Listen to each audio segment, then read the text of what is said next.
Hi, everyone. Kelly here again. And today I have the pleasure of speaking with Jessica Chen from Horizon Music Studio. We're going to be talking about how Jessica established a very strong Suzuki program as the foundation for her portfolio, multifaceted music career. Jessica, I'd love to just have you introduce yourself in the studio, and especially for folks who might not know about what a full Suzuki program looks like, if you could describe that, I think it'd be really helpful.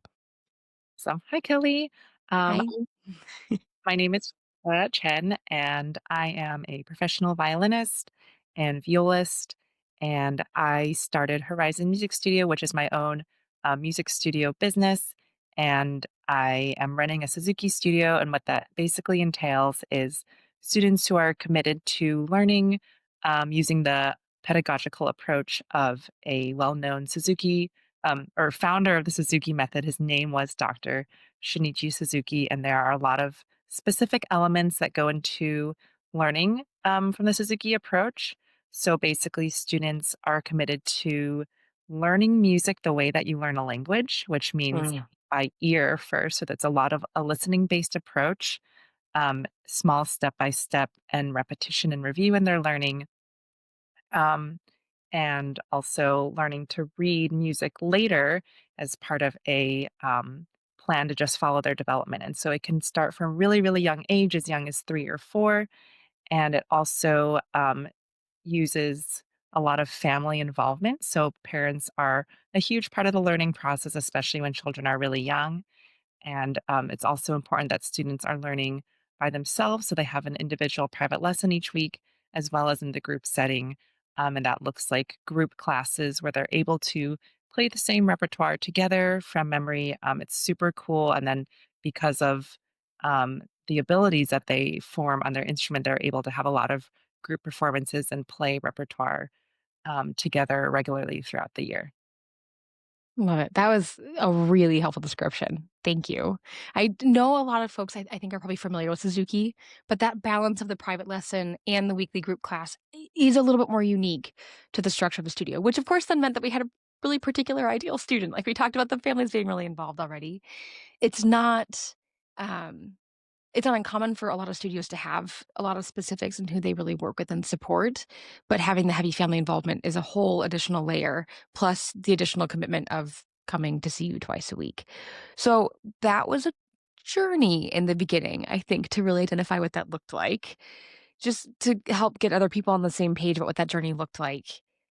What was maybe a challenge for you, or what were we running into when we were trying to figure out the structure of the studio in the very beginning several months ago as we were kicking off our work together?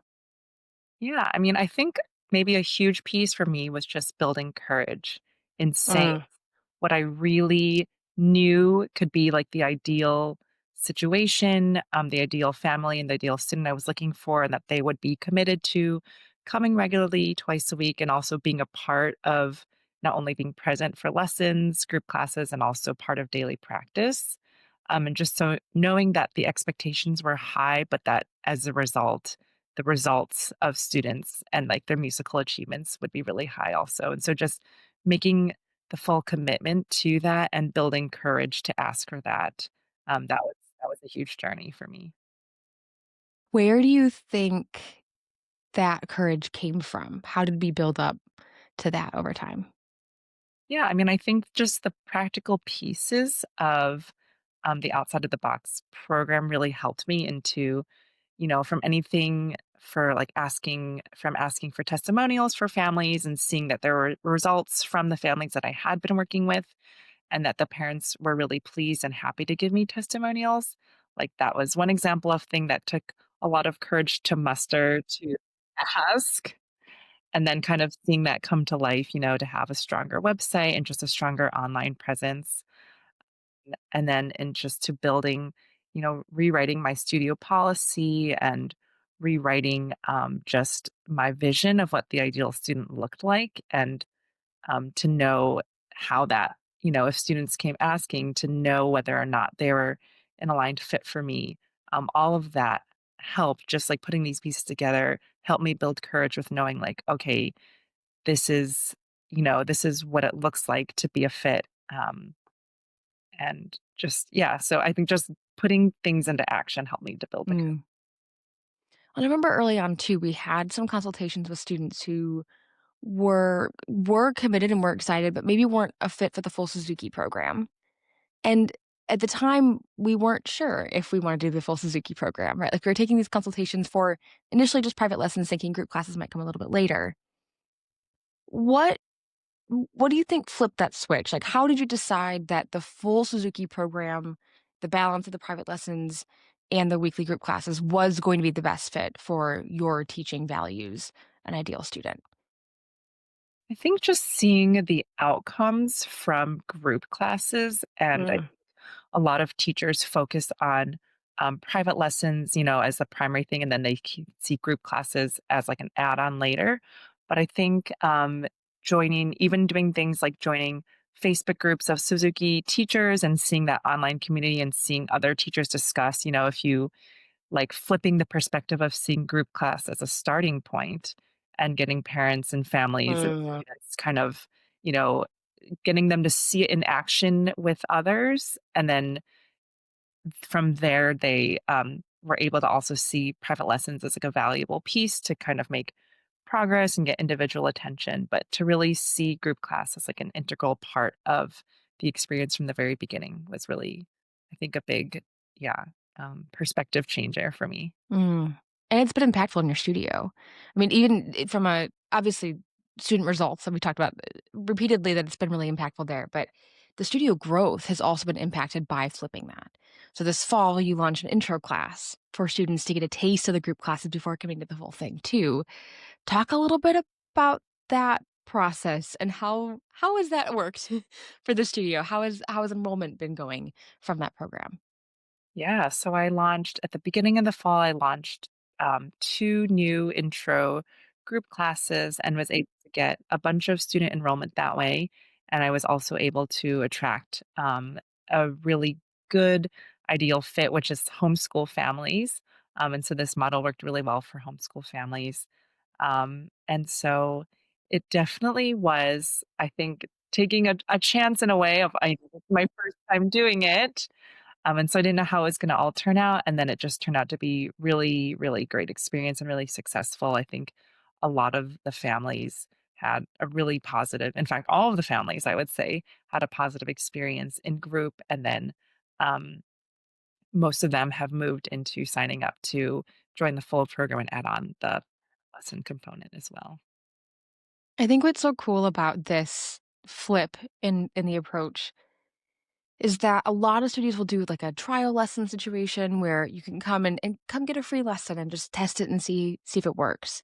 And what's so cool about this approach that I think a lot of studios, whether you're Suzuki method or not, can learn from is that you are giving them the taster, but you're giving them the taster over a longer period of time, right? Like one lesson, in my opinion, is so tough because you don't really know if you're getting the actual personality of a student, like, they might not feel safe and comfortable yet in that environment, and then also you don't know if they're gonna come back next week having practiced and prepared for the next class, the next lesson, so being able to see your students over a longer period means that by the end of that intro class, you fully know who is a good fit and who you wanna enroll in the ongoing classes as well, but then for those students too, they're not making an enormous commitment up front.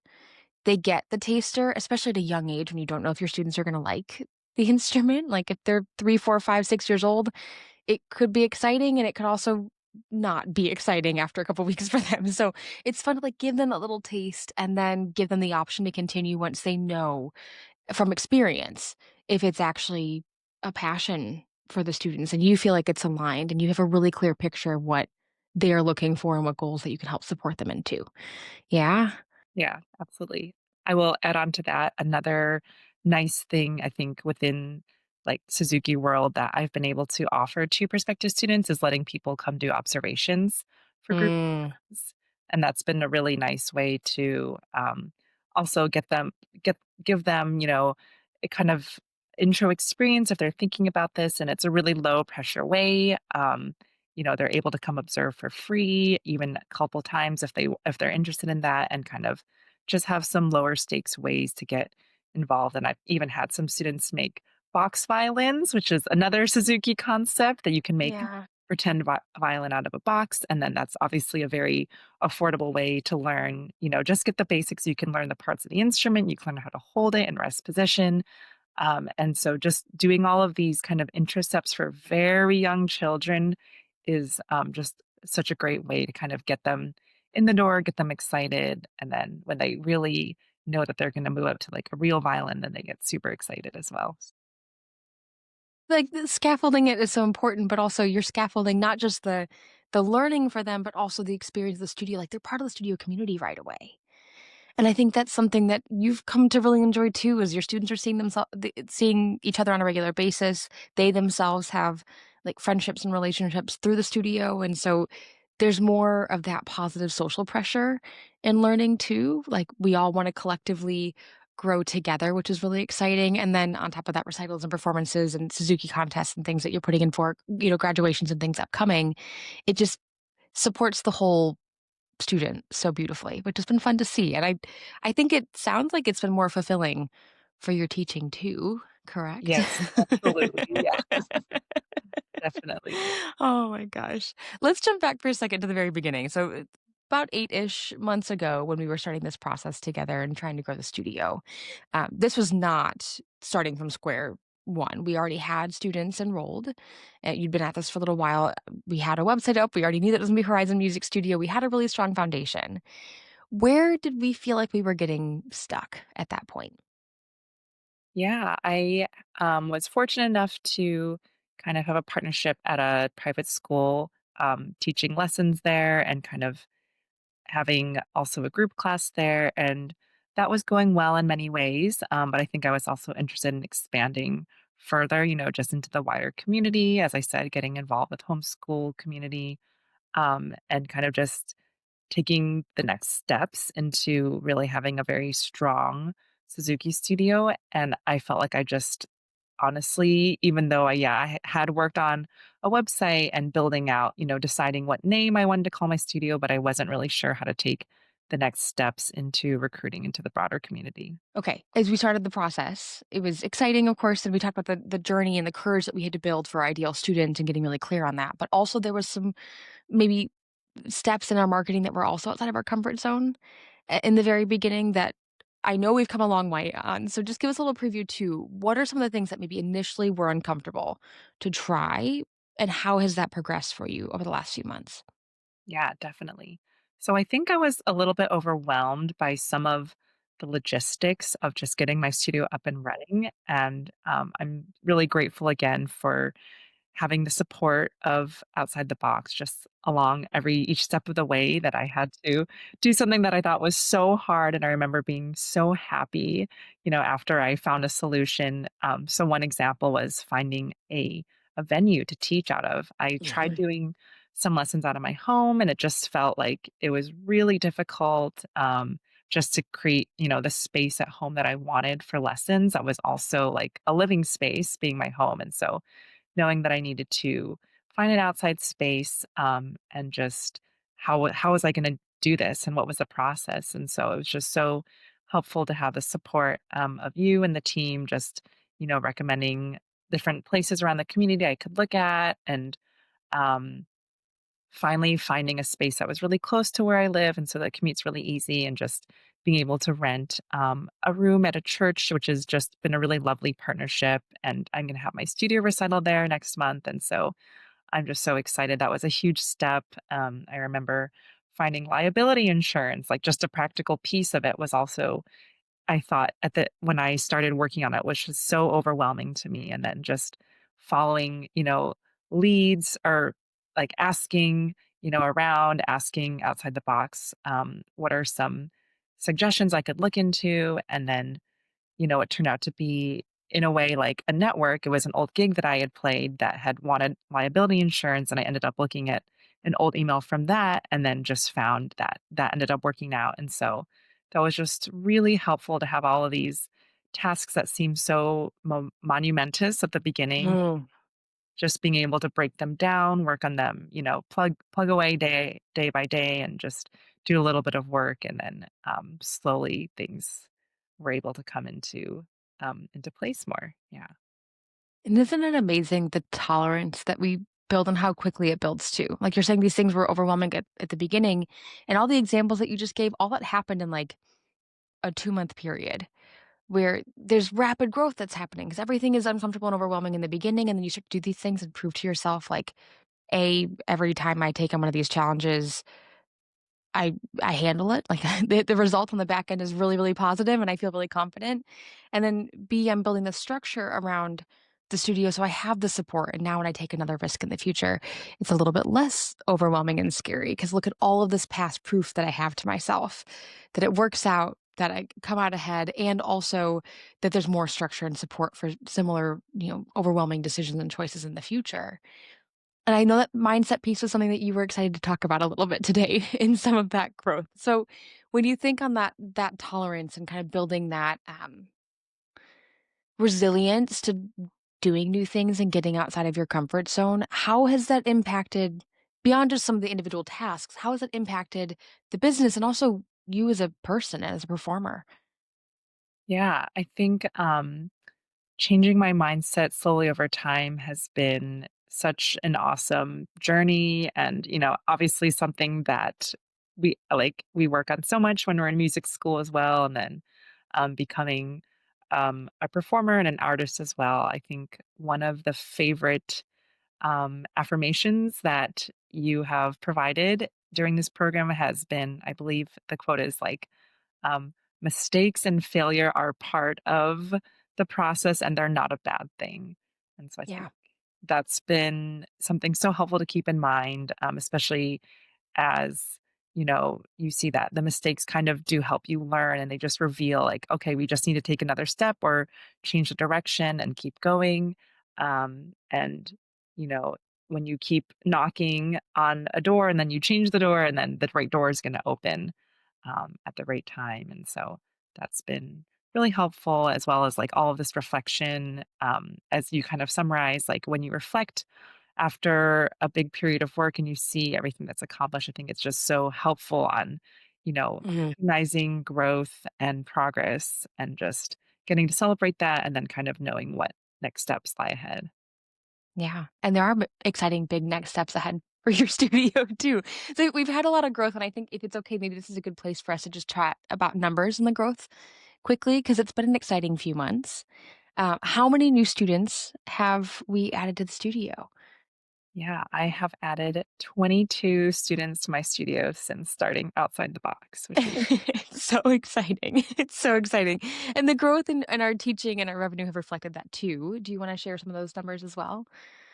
sure, yeah. So before I started Outside the Box, I was making an average of just over $2,000 a month from private lesson teaching. And now, as of this month, December 2025, I'm making just over $5,000 a month. And so that's a jump of about $3,000 a month in private lesson revenue, which is insane. And it's kind of unbelievable. Well, what's exciting about this too is that we are, we talked about in our very first meetings the kind of minimum goal, like really where we really wanted to be in the next year at that point, which we've accomplished for the most part. Like we're right on those numbers and we're really similar. And now there is this next level of growth. We have some longer term goals that we talked about at that beginning stage. And I think as we talked about even a week or two ago, it feels like those are coming faster than we had anticipated. And I know that's something, I mean, just for a moment, if I can, I'm just so proud. I'm just so excited. Like, it's so exciting to see you at this point so soon that now we're talking about what that next level looks like. But I also know that those are also big risks to take. And so there's also a level of um, courage and that resiliency that we have to build early on to then get to a point where now we can think about what does the next chapter of our studio look like? What does growth 2.0 entail? And how do we make those big, potentially scary in a good way, decisions about what comes next? So, a little preview. Now what? Like, we have this really sustainable studio. We're almost at capacity in our individual teaching, which is so exciting. What might be coming next? Yeah, so I am really, really excited to have signed up for ongoing access with Outside the Box. And I think it's just been so great for me to have access to mentorship and just someone, like more experienced studio owners to kind of bounce ideas off of.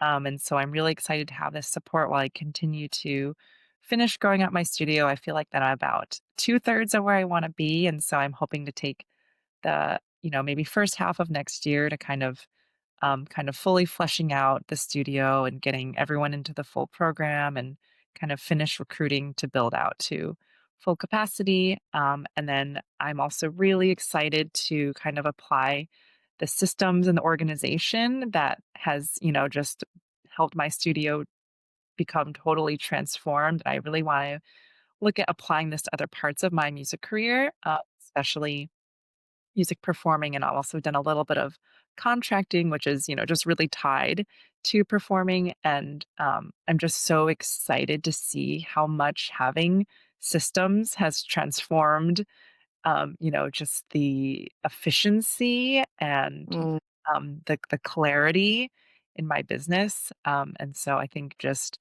being able to use that piece and kind of taking more performances that do feel aligned with who I am as a musician, as a person. I'm really, really excited for that.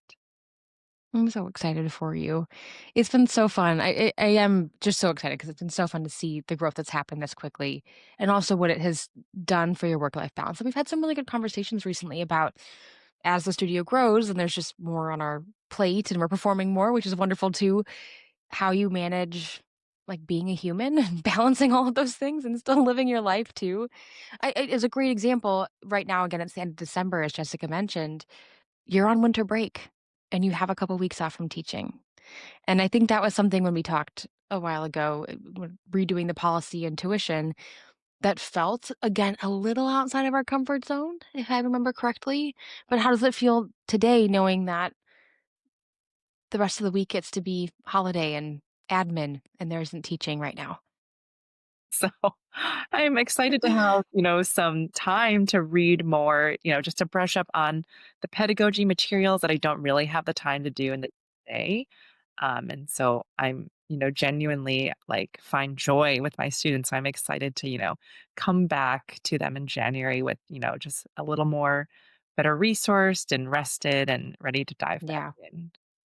Yeah. The time away makes us a better teacher. I feel so much conviction around that because I know when I come back, you hear the same etude, the same piece of repertoire again, and you just hear something different than you did a couple weeks ago before break.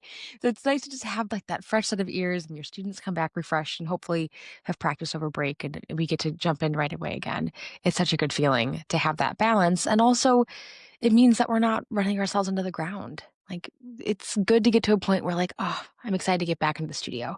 I'm ready to get back into teaching again and look forward to it as opposed to, like, oh my gosh, I just have to get through X to get to a break or to rest. And I think having an ideal student is part of that too. Yeah. Oh, yes, absolutely. No student wants to be the one, whether they are aware of it or not, that you're looking at your calendar thinking, oh my God, I just have to get through Wednesday at 3 and then the rest of my week is so much better or whatever that time slot is. It's really helpful to be honest with yourself and with potential students about who is a fit and who is not a fit. Because then you have a situation like this where it's like, oh my gosh, I'm excited to keep studying and learning for my students and improving for them because I know exactly what their needs are. And that's always just such a fun place to be and so fulfilling. Oh my gosh. I think another piece that I would just love to touch on quickly before we wrap up is things that maybe uh, have been helpful for you in that work life balance and shift. So, and we're talking a lot about the fact that every week and every day look different when you're working for yourself. We don't have the traditional 9 to 5 structure. There's a lot more variety. How are you balancing that, or what tools and strategies have been really helpful for you in the last few months of figuring that out? Yeah. So I think kind of getting wisdom from other people in the outside the box community has been really helpful in knowing. I remember there was a week that I was just so stressed. I had a big gig that Yeah. week and it was just very time consuming, like a bunch of rehearsals at night. And then just feeling like I'm not eating the same or exercising the same that I could, in a lighter week. And so I just got really, really helpful advice that was, just prioritize the essentials, being sleep, food, water, and exercise. And I think, even knowing, to pack like 2 water bottles if I'm gonna be out for a full day is just really Yeah, important to stay hydrated. And then just knowing if it is a heavier week, with like doing a gig or something that, it might be looking at more, ready-made meals or just like shorter exercise, but just doing something and then yeah, knowing that, balancing that with a week that has less gigs and still has my teaching, which I'm really grateful for that stability, just to have more time to kind of prepare, you know, um, other stuff in my life and, practice that might be lighter in other weeks. And so just kind of finding the balance of that, on a daily, weekly, monthly basis, it's been super helpful to experiment with different ideas.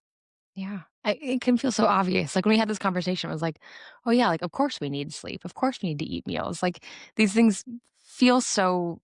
In a moment when you're not stressed, it feels so logical and straightforward. But the second that stress creeps in, if you haven't prepared for it, it all goes out the window so quickly because it just feels like you're trying to survive, right? Like we're not thriving. We're like handling each fire and putting it out one by one as we have to tackle those projects and that stress. But I think what's exciting about what you've done even in the last month or 2 of trying to balance all of this is figuring out what is the bare minimum each week. Like, what can I if I have to in a really, really busy week, what can I get away with? Like, what is what is the business that has to happen? What is the personal, list of needs that needs to be accomplished every week so that at the end of the week, no matter what else happens, I know that I've done what I need to do and I don't feel terribly behind? Because I think consistency does not mean that every single day looks the same or that you have the same energy or output every day. It doesn't even mean that every week looks the same or that you have the same energy and output in the same areas of your life every single week. Consistency is that like you're chipping away at these long-term projects and goals over time. And when you have the energy to put towards them, you can allocate the energy appropriately. And when there's less energy to give because other things are getting your attention, you again know what that like minimum checklist is. So we still feel accomplished and on top of things and organized. And I think you've done a really nice job of adapting to that in the last few months rather. And I'm excited to see what the next few months bring too, because there's even more fun things on the horizon. Aha. Horizon Music Studio. Oh my Yes. gosh. Unintentional. Oh my gosh. Okay, I'm again just so excited for you and so proud of you. One last reflection, thinking back at the very beginning of this program. What is something like a piece of advice or information or just a little preview of what the last few months have entailed that Jessica back then would have really benefited from knowing or understanding at that stage? Mm, I think maybe, gosh, the way I found you was online through your content. And I remember just really resonating with some of the stuff you were saying that, um, like we go to music school and I mean, for me, it was such an incredible experience and I learned so much, and became like I became a musician, you know, Yeah. going to music school and I loved it. At the same time, I think that we do come out and there's not really a blueprint for that. Mm, And it is actually heartbreaking to see, some just not having a lot of knowledge of the industry and then seeing a lot of people leave, a lot of my friends and former classmates yeah.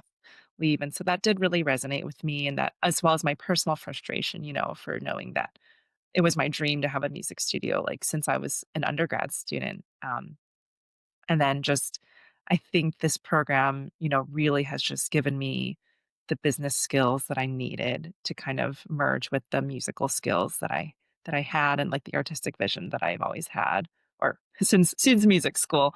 Um, so I think I would just encourage, if you are interested in having a studio that like this is just has been such an incredible life-changing experience and I would just highly recommend you to keep learning about um, how to run your studio like a business. And like, of course, there's so many amazing resources that outside the box to check out for free. But really signing up for the full program has been the best decision that I made. definitely of this year and for a long time to come. So I'm just really happy and grateful that I did this year. Thank you for saying that was so incredibly kind. Oh my gosh. Oh, I feel the same. It's just been such an exciting journey seeing the growth that you've accomplished already and the, like, stick-to-itiveness that you have always presented. I think that's, like, a great trait for musicians in general is that we do tend to practice over and over and over again. We are very resilient. We'll keep trying when things get a little uncomfortable, but you've just been so consistent in the work and knowing what you want, and even in moments where we're still trying to, like, figure that out or refine the vision a little bit, just having this relentless drive to find the answer, to find the right situation and solution for you and keep trying new things until we land there has been so exciting to see. And then, like, here we are, which is just so exciting to be at this point already. So again, like, so proud of you, so happy for you, so excited for your students too, because I know that you're providing a really, really quality service and they are obviously reaping a lot of benefits from that. So congratulations on everything that you've accomplished in 2025. It's been Mhm. amazing. Thank you. Thank you, Oh, Kelly. you're welcome. So excited to see what next year brings. We've got a lot of fun projects upcoming. I wanted to say thank you again for just sharing your journey with everyone because I know we talked a couple weeks ago about how it was helpful for you to see some of these journeys and interviews back in the day when you were making your decisions. So I'm just really grateful for you to for your time and for you being here and sharing this and reflecting with me. It means a lot. Thank you. It's my pleasure. Thanks so much for having me, Kelly. Of course, of course. I'm gonna hit